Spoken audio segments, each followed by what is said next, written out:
जीवन की नाव को सौंप देने वाले जीवन के सारे झंझावातों से पार चले जाते हैं। एक बार स्थिर चित्त शांत मन के साथ दीप महायज्ञ की ये पावन बेला, गुप्त नवरात्रि की चतुर्थी का पावन दिवस, आज हम लोग यहाँ आकर के उपस्थित हुए।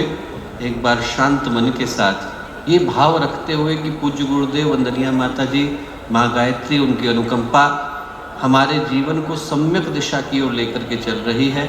माँ गायत्री का पावन मंत्र साथ साथ ओम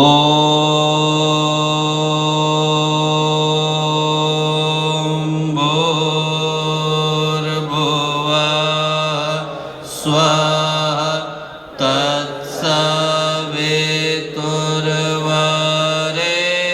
तत्सवितुर्वरेण्यं भर्गो देवस्य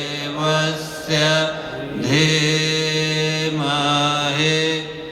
धियो यो नः प्रचोदयात्।